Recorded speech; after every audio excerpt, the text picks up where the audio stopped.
Hey everybody, reading you chapter 1 from my book, The Fire and the Hound. The wind moved through the trees like a living thing sliding between trunks, whispering across the frozen ground. The wolf lifted his nose to the air, every scent cutting through the cold like a blade. Snow, pine, the faint scent, musk of a deer herd long gone. Nothing. He hadn't eaten in 3 days. The world around him was nothing but hunger and silence. The pack had split after the chase, the young ones too desperate, the old ones too tired. He had run until his lungs burned, until the blood on the snow lost its smell, and he was alone. The sky had that endless gray look that came before a storm. Clouds sagged low, full of cold and weight, the kind of winter that erased tracks and ended lives. He padded deeper into the pines, paws pressing through the crust of ice, fur dusted white. His ribs ached from the hollow inside of him. The world offered him nothing. Not a mole, not a rabbit, not even the sound of wings. He stopped and listened. The forest had voices if you knew how to listen to them. Snow creaked, wind talked. Somewhere far off, a branch cracked and fell. But no heartbeats, no life, only the ache of winter. He turned towards the mountains. There was shelter there. Caves, dry stone, maybe bones of some old kills. He could last another day, maybe 2, if he found something dead before he froze to death. A raven followed him for a while, black against the white, but it kept its distance. It laughed at him once, sort of a dry rattle, before flying ahead. Ravens always know when death is close. The wolf's breast steamed as he climbed. The pines thinned, giving way to rocks glazed with ice. Below him he saw a world of white. Rivers were solid. Valleys looked asleep. And he was about to give up when the wind changed. Something new rode on it. Sharp and strange. Not a deer, not an elk, but it was a smell he knew, and he understood it well. It was smoke. He froze, his ears forward. That smell had no place in the forest. He'd smelled it before, miles away, when the pack had found blackened trees and strange bones that smelled of meat and ash. They had avoided it. The young ones had whimpered, the elders had turned back. But hunger erases fear. The wolf lowered his head and followed the scent. It grew stronger every step, curling through the air like a trail of heat. Beneath it came something else, the smell of meat, burned, salted, and rich. His mouth watered. His heartbeat quickened. The trees opened into a hollow, and he saw the first flicker of a light reached out to him through the branches. Orange, alive, and unnatural. It danced and snapped in the dark. The smell was overwhelming now. His stomach cramped so hard it felt like claws from the inside. He crouched, watching shapes as they moved through the light. Upright, 2-legged, wrapped in hides. Humans. They were smaller than the stories his instincts told him about, but louder. Their voices cracked and echoed. They laughed and pointed, passing food from hand to hand. The wolf had never been this close. Every part of him screamed for him to turn back. But one of the humans tossed something, a bone, still red with meat and fat, into the snow. it hissed as it landed. The wolf's pupils widened. His hunger and his fear waned inside him like two storms.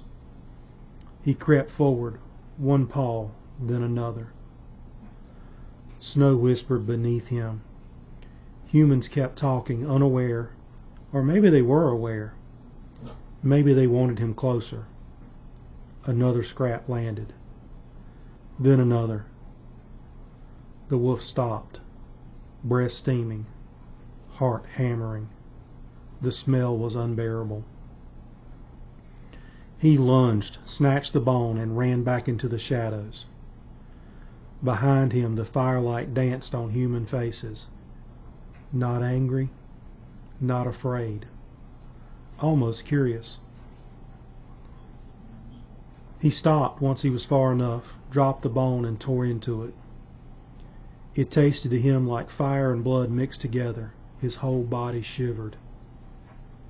He had eaten again. He would last another night. But in the distance behind the fire, one of the humans was watching him. A man with a scar across his jaw and eyes that caught the light like ice. He didn't move. He didn't speak. He only smiled. And though the wolf didn't yet understand, the world had just changed. Two predators had seen each other and decided not to run. Fire and the Hound, Chapter 2. The Campfire. The fire was alive. It breathed and crackled and whispered. Not like wind or water, but something new. Something that chose to live. The wolf watched from the trees, eyes reflecting the orange light. Every instinct told him to stay hidden, yet hunger and curiosity had learned to share the same body. He came again the next night, and the night after that. Always the same. Scraps of bone were thrown into the dark, soft voices and laughter that didn't sound like threat. The humans had begun to expect him. Some pointed. One, the scarred man, would always be the one to feed him. He was taller than the rest, broad shoulders. The others moved when he moved. His scent carried no fear. The wolf didn't yet realize or understand leadership, but he knew this one mattered. Each night the distance between them shrank, a few steps at a time. On the fifth night, the wolf stayed in the open. The firelight painted his fur in gold and shadow. The humans spoke in their strange rhythm, their words low and slow. One of the women, with hair braided with feathers, hummed while she worked. The sound was like a stream under ice. The scarred man tore a piece of meat from his meal and tossed it close. The wolf flinched but didn't run. He stepped forward, teeth bared just enough to remind him he was a wolf. He ate slow, eyes never leaving the man. The man didn't move. When the meat was gone, the wolf lingered. The warmth of the fire had reached him. It was a warmth different from the sun. It didn't fade when night drew deep. He stretched closer and cautious until the edge of the heat brushed his nose. It didn't burn, not yet. He sat watching the flames as they twisted and rose, mesmerized. The man looked at him, not as prey, not as a rival, but something familiar. He spoke, a low, quiet sound that meant nothing and everything. The tone carried calm and welcome. The wolf tilted his head. The word repeated. The man pointed to himself. Aru, he said. Then he pointed to the wolf. The wolf blinked, confused. The man tried again. Aru. He pointed at the wolf. Roke. The wolf didn't know what the sounds meant, but he remembered them. The rhythm was something that might one day mean friend. That night the wolf did not leave. He slept near the fire, not beside it, but close enough to feel the heat and far enough to flee if needed. When he woke, frost glimmered on the ground and the humans were stirring. They packed hides, bone knives, and spears tipped with flint. The fire was crushed under the snow until it hissed out, leaving only a dark scar in the earth. They were moving. The wolf followed from a distance, silent as smoke. As he watched them walk through the valley, strange creatures, fragile but clever. They didn't see with their noses or hear whimpers from the forest, yet they survived. That was power too. He tracked them until sun fell. When they stopped again, the scarred man, Aru, looked over his shoulder straight towards the trees. He tossed another piece of meat into the dark and smiled. The wolf stayed where he was. He didn't eat it that night. He didn't need to. Trust, like the fire, took time to catch. Chapter 3, The Fire and the Hound. Snow had fallen in the night, clean and sharp. The world was quiet again, a silence so heavy it pressed against the ears. The humans moved through it like ghosts, wrapped in hides, their breathing pluming in the dawn. And behind them, at a careful distance, padded the wolf. For days he had followed, never too close, never too far.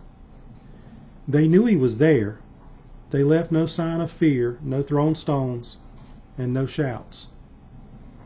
Each morning when the fire was stamped out, Aru would glance back, a silent invitation the wolf didn't yet understand. The wolf hunted for himself at first, chasing small things, rabbits, rats, half-frozen birds, but hunger never stayed away long. One morning the pack of humans found tracks of an elk, new in the snow, fresh and large. Aru lifted a hand. The humans fanned out, silent, moving with the same precision as wolves. The wolf watched from the ridge.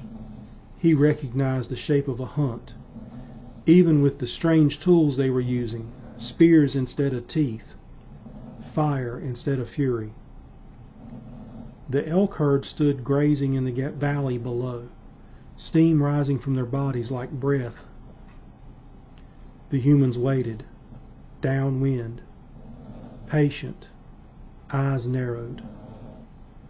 Aru made a soft noise, a low hum from the back of his throat. The wolf's ears twitched. He knew that sound. It meant wait. Something passed between them then. A thread of instinct stretched across the snow. The wind shifted. The elk lifted their heads. Aru's hands dropped. The world exploded. Humans burst from the trees, shouting, waving fire. The elk bolted, and the wolf ran too. But he didn't run away. He ran with them. He darted through the chaos, slipping between the legs, teeth flashing. He cut off one cow that tried to break from the herd, snapping her flank, driving her towards the waiting hunters. A spear flew, then another. the air filled with the sound of death. Hooves, shouts, and the final breath of prey. The wolf leapt, sinking his teeth into the warm flesh as the beast went down, and it was over. The valley smelled of iron and smoke. The humans stood around their kill, panting, blood steaming on their hands. Aru turned. The wolf stood 10 paces away, muzzle red, chest heaving. The humans looked to their leader, waiting to see what he'd do. Aru did not raise a spear. He didn't shout. Instead, he knelt in the snow, cut a strip from the carcass, and tossed it towards the wolf. The wolf didn't hesitate. He stepped forward, slow and certain, took it from the snow between them. No running this time, no fear. They respected each other. Only the rhythm of breath and the smell of victory shared. The others watched in silence. The woman with feathers in her hair murmured something, the first word of a language no one had spoken before. Roke, the word for wolf. And so it began, not with chaos, not with training, with a kill, a name, and a promise. The wolf lay beside the fire that night, closer than ever before. Aru's hand rested a half on the spear, and the wolf's paw rested near his foot. 2 hunters, 1 flame. For the first time in history, the forest had 2 hearts beating as one. The Fire and the Hound, Chapter 4, Blood and Trust. The snow melted slowly, turning to mud where the fires had burned. The air smelled of wet earth, smoke, and something else. The coming of spring. In the first time in weeks, humans smiled easily. The hunt had gone well. There was meat hanging from branches, and bones cracked for marrow. The wolf, Roke they called him, stayed in the camp now.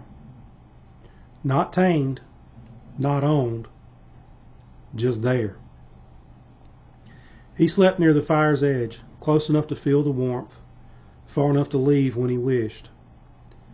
The children crept near him sometimes, laughing and bold, tossing bits of bone and hide. He'd watch them, slow golden eyes, patient, quiet, neither threat nor pet. At night, when the wind howled, he'd lift his head to answer. It wasn't the full cry of wolf anymore, not quite. It was something in between worlds. One morning before dawn, the sound came again. Not his voice this time, but another. Distant, sharp, familiar. A pack's howl. Roke froze, ears twitching towards the ridge. The call came again, closer now, and beneath it he could hear the language of wolves. Where are you? Why do you hide among them? Come back. The humans stirred in their shelters. Aru rose, spear in hand, scanning the darkness. Wolves appeared at the edge of the trees. Lean, gray shadows moving as one. They were his old pack, the survivors. They saw him instantly. The alpha female barked a command, low and guttural. Roke stood, his tail lifted halfway, torn between submission and defiance. The pack fanned out. Their eyes shone like wet stone. They knew what he smelled like now. Human. Aru shouted. The hunters gathered. They grabbed spears and formed a line. Spears raised, the wolves circled, snarling, but it was a standoff. Two tribes, both made of hunters, both sure of their claim to the forest. The alpha lunged, rope midair. They hit the ground in an explosion of teeth and snow. The pack howled. The humans yelled. It was total chaos. Roke fought with everything he had. She was faster, stronger, and fueled by betrayal. But he had learned something new. Not to fight for just himself, but for them. Aru's spear flashed through the dark, missing by inches the alpha female. She clamped her jaws down on Roke's shoulder. He yelped, spun, and bit down hard, not on her throat, but her leg. He didn't want to kill her. He drove her back. Blood hit the snow, red against white. The pack hesitated, their leader limping and growling, confused. Aru stepped forward, firebrand in one hand, spear in the other. The light flared, orange, alive, and terrifying. The wolves broke and vanished into the trees, their howls fading into the distance. Silence fell again. Only the crackle of the fire and Roke's panting. He staggered, blood on his fur. Aru approached slowly, lowering his spear. The wolf bared his teeth once. It was a reflex, then sagged to the ground. Aru knelt beside him, tore a strip of hide from his own cloak, and pressed it against the wound. The wolf growled low, but he didn't bite. Aru met his eyes and said a single word, softly and steadily. Brother. The tribe murmured, some fearful, some awed, but no one stopped him. That night, Roke lay near the fire again, the scent of healing herbs and ash thick in the air. Aru sat beside him, silent, watching the flames twist upwards. Beyond the light, the forest whispered, the voices of the wild calling him back. But Roke did not move. He had chosen his pack. Fire and the Hound, Chapter 5, The Song of the Hound. The thaw came with thunder. Snow turned to the rivers to mud.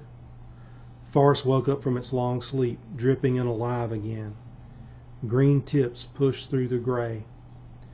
The air smelled of earth and rain. But in the middle of all that new life, one of the hunters lay dying. His name was Marn. He was the youngest of Aru's men. He had fallen during the elk chase. Pierced by a broken horn, the wound festered. No herbs helped. No chance eased the fever. He slipped away at dawn, his breath rattling his chest until it didn't anymore. The tribe gathered under a sky heavy with clouds. They had no word for death yet, only gestures and silence. Roke sat near the body, tail still, eyes fixed. He didn't understand human weeping, but he knew what it meant to lose one of your own. The scent was the same across all creatures. Sorrow and finality. Aru knelt beside the dead man and touched his forehead. Then he looked to Roke. The wolf stood, walked forward, and laid down beside the body. No one had called him in. No one had taught him this. He simply knew.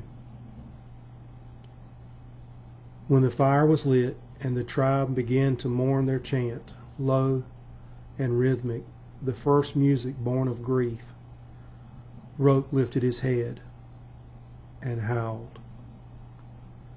It wasn't the sound of wild hunger or a pack call. It was something new, a sound that rose out of loss and became a bridge between two worlds. The tribe fell silent. The fire snapped and spat. The howl went on, deep and long, wrapping around the valley until it touched every tree, every stone. Even the ravens stilled on their branches.